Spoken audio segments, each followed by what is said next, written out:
Welcome to Dead Man Talking. Tonight's story is chapter 4 in the series entitled The Whinlatter Forest Secrets. Without further ado, let's get straight into that.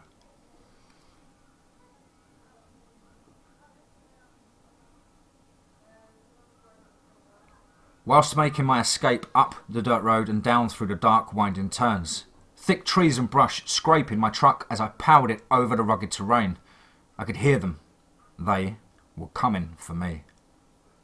I managed to get a head start, but the terrain of the road was terrible, with its potholes big enough to swallow a small car whole. They were soon either side of me, smashing through the trees and brush at an alarming rate. My engine screamed as it worked flat out to evade the rocks and earth protruding out like nemesis, trying to desperately make me the Dogman's next meal. Suddenly, two large Dogmen jumped out of each side of me, smashing into the side of the truck as they did so before causing me to lose control of the truck and crash through the trees down a 35-foot drop into a nearby river or creek, as you might call it. Everything was spinning, and a loud ringing in my ears was playing over, as if on loop. It was suddenly interrupted with a huge, deep, bone-rattling growl and thump. On the now upside-down truck, the truck leaned and rocked as it made its way over to the front end, its enormous weight crunching the aluminium body, and a clinking sound I can only assume with its long, black, clawed feet. Another growl, but this time there was a hiss to accompany its terror. I was still spinning and felt my consciousness failing. Still, stuck in my seat, suspended precariously upside down by my seatbelt cutting into my shoulder. I was sure this was it. I looked ahead and out the window screen to see two huge muscled hairy legs and feet with long thick black claws make their way in front of the truck. There was a loud snarling sound and then a bark of sorts. I guess they were communicating as the one on top of the truck responded with a deep and ended with a hiss. I was frozen, completely helpless. Again my head throbbed and spun, almost at that point when I was ready to give up, let them do whatever horror and torment they had planned all this time for me. But as my consciousness finally gave way to blackness, I heard another long, extremely deep howling come from deeper in the woods. Then a second or two later there was a loud thundering that I could feel through the dirt. I felt the Dogman on top of my truck jump down.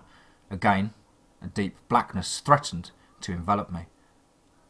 The other Dogman at the front turned to face the loud thumping noise, and within seconds the forest erupted into tremendous loud chaos of growls and snarls. What the hell was going on? I thought to myself. Without any further delay, the two Dogmen that had chased and rammed my truck off the dirt road were tackled and began fighting with other Dogmen. What the hell was going on? I could now see out of my passenger window they were both engaging with three other Dogmen.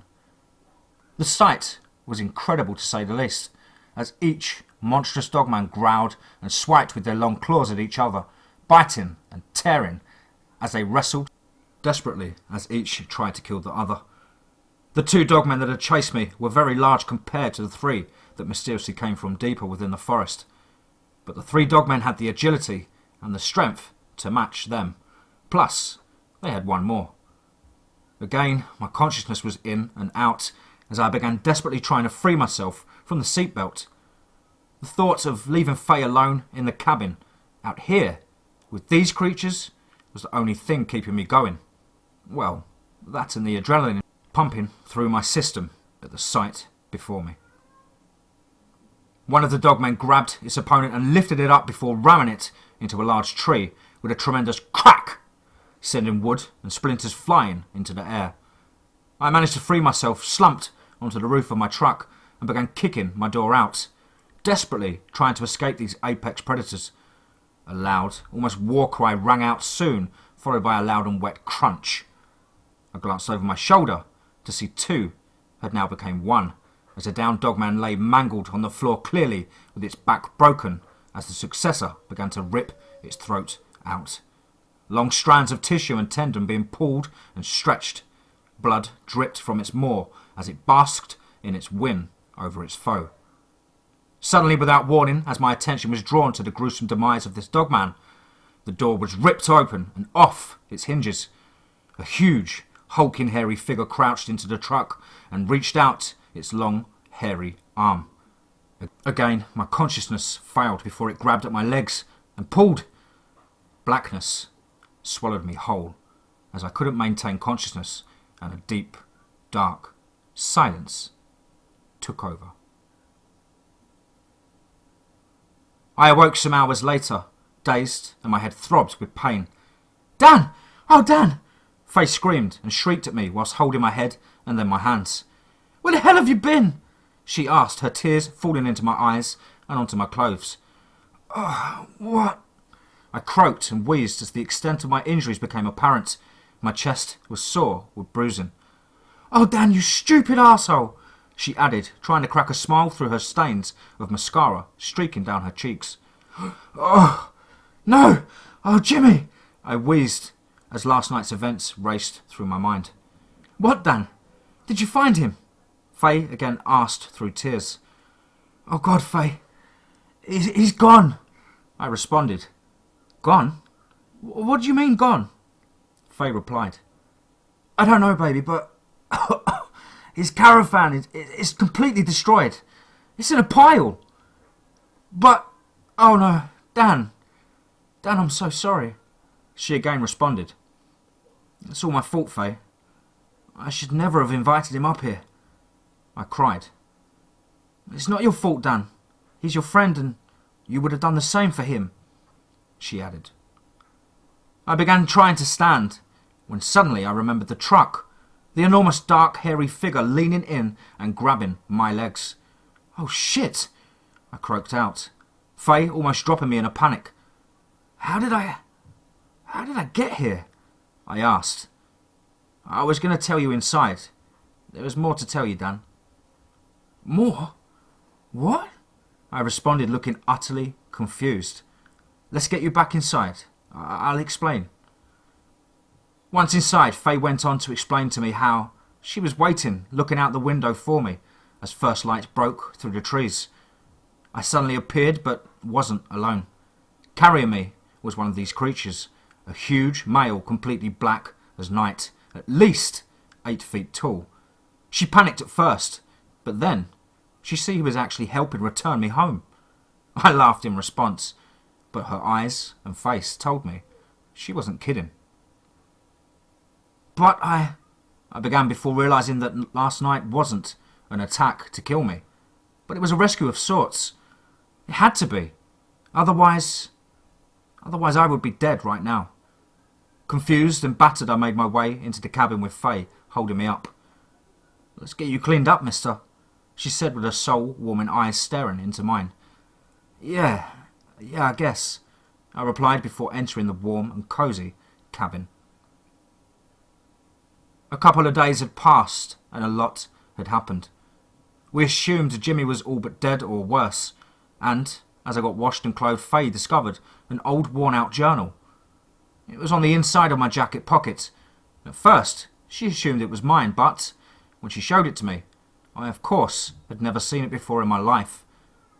"Well, if it's not yours, then who?" Faye asked. "Let me see," I responded.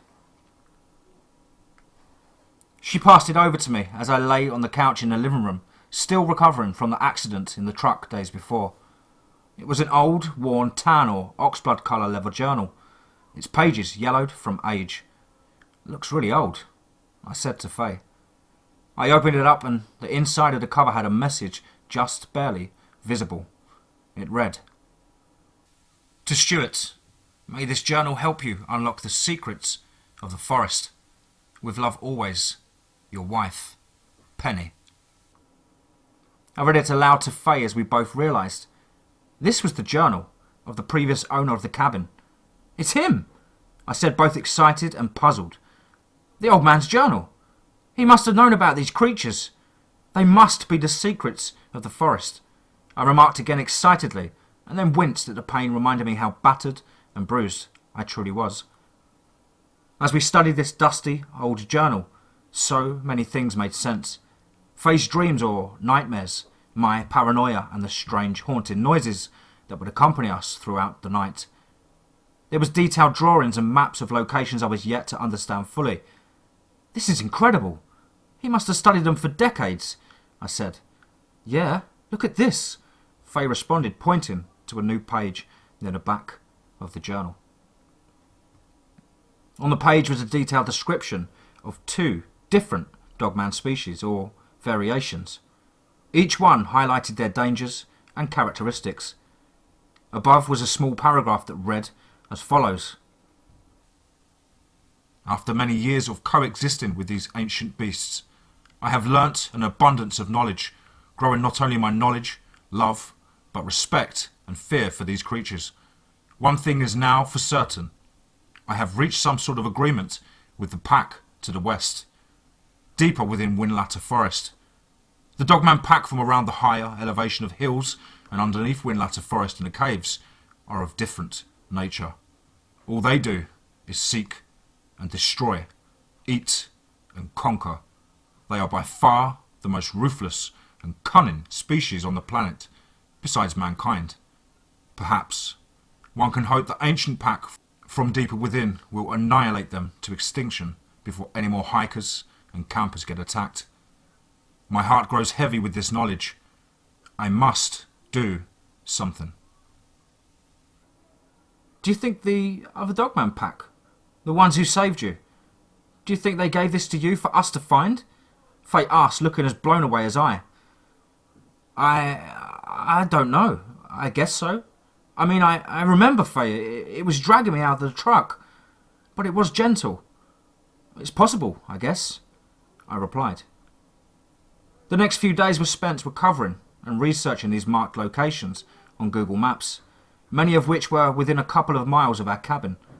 The journal also went on to explain predatory habits and food, also a detailed hierarchy or family tree of the ancient pack to the west, showing a developed system in place with a leader and general down to foot soldiers, each branch given a particular role within the pack society. Stuart had even been to the caves, some of which we did not know existed. Again, he had made a diagram of the cave's drawings. From his theories, it depicted an ancient species of wolf-like bipedal creatures, the Dogman, stretching back before the Dark Ages itself, almost before time itself. As the new week approached, Faye and I planned to finally go investigate this westward pack and see if we could replicate Stuart's understanding with them. It was already clear that they were beyond basic carnivorous notions.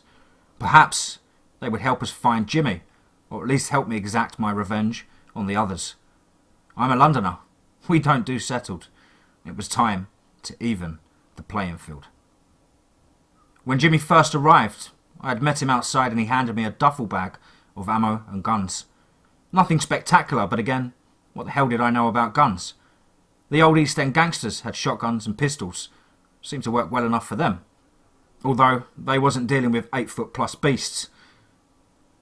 Inside, as expected, was a Colt .45 and a double-barrel sawn-off shotgun. Yeah, as I said, very East End. I packed the shotgun ready loaded into my backpack and holstered the .45 on my waist. Part of me wanting to say in the mirror, "Do you feel lucky, punk?" "Well, do ya?" But reality and the weight of the situation soon blew that thought from my mind. We headed out in a new truck Faye had bought from the farmer down the road and made our way back down the horrendous dirt road. It was about 1.5 miles to the west of the cabin. The forest became much thicker and light was soon diminished by the thick canopy of ancient oak trees. Glancing at Faye, she looked just as worried as me. At some point in the road, it began to head down into a deep ravine until the road simply ran out. From here, it was a 5-minute walk, according to Stuart's journal. "I want you to wait here and keep the engine running, but lock the doors," I said to Faye, knowing full well she wasn't the type to listen, especially when it was one of my plans. "I don't think so, Dan. It's not like you did well the last time you came out here into their home," she responded with a venomous tone. followed by her bursting out laughing at my apparent face of shock. "Yeah, I knew you was going to say something like that," I replied. "Well then, let's get going. We're losing light by the minute," she added. Slowly and carefully we made our way through the thick vegetation. I checked the safety was off on my pistol. Minutes went by before we knew we weren't alone, as dark shadows raced past us like a blur of fur, up into the canopy of the tall trees, some darting into little openings in the pitch-black rocky outcrops, only to turn around, their yellow eyes glowing back at us. My stomach turned with panic as thoughts of "this is a very bad idea" raced through my mind. Faye gripping my hand in hers as we approached a turn into a small clearing. We were met with a fairly large mouth to another cave. This one, much larger than the first with the drawings. Scratches evident all over the outer rock face from no doubt a millennia of these creatures. As we moved within 20 feet, a huge male, black as night, came charging from within the cave's darkness. Silence fell in the forest. Only the leaves rustling in the trees could be heard. This great black creature prowled around us in a circle, and soon was met with two others. Then more and more appeared above the cave, looking down on us and surrounding us in the clearing. Again, no growling emitted from these creatures as they seemed to study us. Without any sound, an enormous alpha male and beta female of the pack emerged from the inky blackness and made their way over to us. These creatures stood easily 9+ foot tall, the male possibly more. Faye's hand tightened around mine as we both stood there, completely at their will. If we were on the lunch menu, there was nothing I or Faye could do now. The two leaders studied us up and down, sniffed loudly, and made these strange grunts or squeals or shrieks. I got down low, and Faye followed suit, making sure not to look them in the eyes. Inside my pack I had 2 legs of lamb from the farmer, and Faye also had hers filled with offal. She emptied it out onto the forest floor with a loud, wet slop.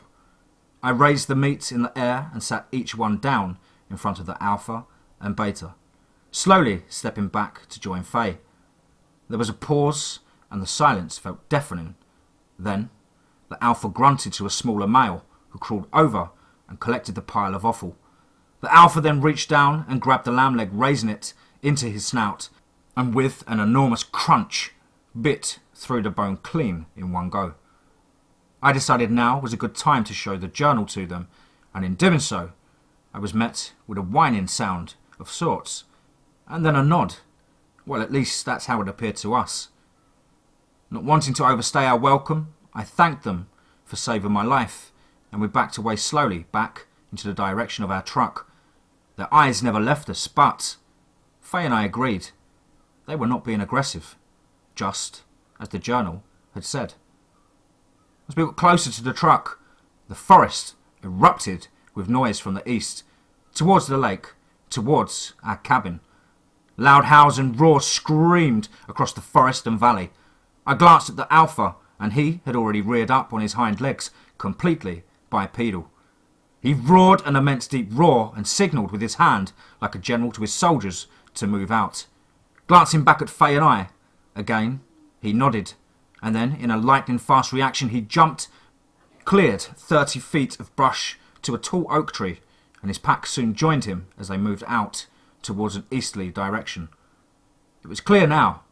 This war had been going on for a very, very long time, and we were caught up in the middle of a chaotic, violent clash of teeth, claws, and muscle. "We have to move out now," I said, as realization that others were heading this way, and we were severely in danger. "I'm way ahead of you," shouted Faye, jumping in the truck. As we both jumped in like Starsky and Hutch, I floored the gas, hoping we could make it back to the cabin before they got to us out here in the open.